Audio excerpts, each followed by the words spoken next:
Welcome to eastern dictation. Dictation 5 second बाद शुरू होगा। स्टार्ट। उत्तर प्रदेश में आंधी तूफान, बारिश और ओलावृष्टि की वजह से जैसे हालात पैदा हुए, उसने एक बार फिर यही दर्शाया कि मौसम की मार से बचाव के लिए एहतियात बरतने से लेकर सटीक पूर्वानुमान को लेकर तकनीकी स्तर पर अभी बहुत कुछ किए जाने की ज़रूरत है। राज्य के कई इलाकों में बुधवार की शाम को तेज़ आंधी, तूफान, बारिश, बिजली गिरने और ओलावृष्टि एक तरह से कहर बरपा रही थी और आम लोग उसके सामने लाचार थे। कई जगहों पर तेज़ हवाओं ने भारी तबाही मचाई। कितनी ही जगहों पर भारी पेड़ उखड़ कर वाहनों पर गिर गए और सड़कों के किनारे लगे बोर्ड उड़कर तेज रफ्तार से ज़मीन पर गिरे। करीब 24 घंटों के दौरान करीब 100 लोगों की जान चली गई, जबकि सैकड़ों लोग घायल हो गए। कई जिलों में 2000 से ज़्यादा गांवों में बिजली गुल हो गई। कुदरत की इस कहर के बाद मौसम विभाग ने राज्य के 38 जिलों में आंधी, बारिश और बिजली गिरने की आशंका के मद्देनज़र पीली चेतावनी जारी की। लेकिन अफसोस की बात यह है कि पूर्वानुमानों के बावजूद कई बार ऐसे हालात पैदा हो जाते हैं जिसमें तूफान या बिजली गिरने की घटनाएं आम लोगों पर कहर बनकर टूटती हैं। जाहिर है, मौसम की अपनी गति होती है और प्रकृति में उथल पुथल के नतीजे में ऐसे हालात पैदा हो सकते हैं।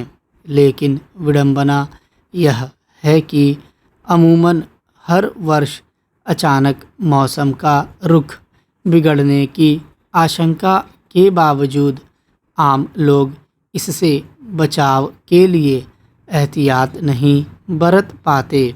इसका खामियाजा यह सामने आता है कि जिन हालात में कुछ लोगों की जान बच सकती थी, उसमें नाहक ही कईयों की जान चली जाती है।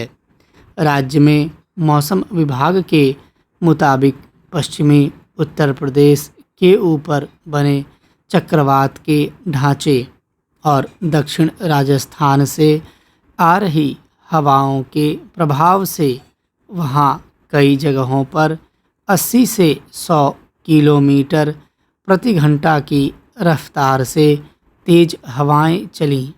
नतीजतन बड़े पैमाने पर जान माल का नुकसान हुआ। कई जगहों पर न केवल घरों की छत उड़ गई, बल्कि लोगों के लिए पांव टिकाना भी मुश्किल था। अंदाज़ा लगाया जा सकता है कि ऐसे मौसम में बचाव को लेकर ज़रूरी प्रशिक्षण के अभाव का नुकसान आम लोगों को किस स्तर पर उठाना पड़ता है।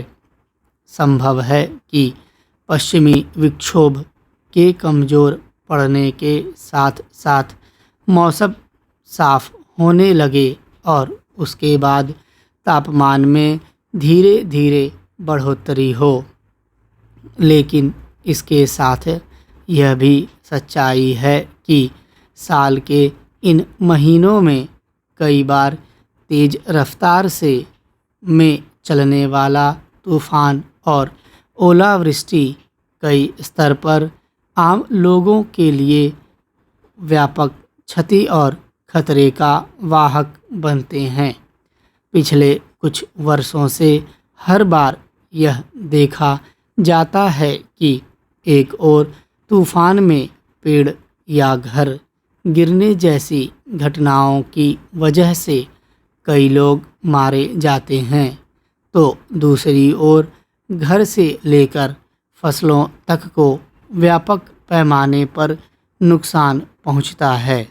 इसके अलावा इस बात का अध्ययन किए जाने की ज़रूरत है कि हाल के वर्षों में बिजली गिरने की घटनाओं में तेज़ इजाफा क्यों हुआ है, क्योंकि अकेले इस कारण से भी देश भर में काफ़ी संख्या में लोगों की जान जा रही है। मौसम में तेज उतार चढ़ाव को रोकना भले ही संभव न हो, लेकिन उससे बचाव के कुछ मामूली उपाय करके जान माल के नुकसान को कम ज़रूर किया जा सकता है। स्टॉप।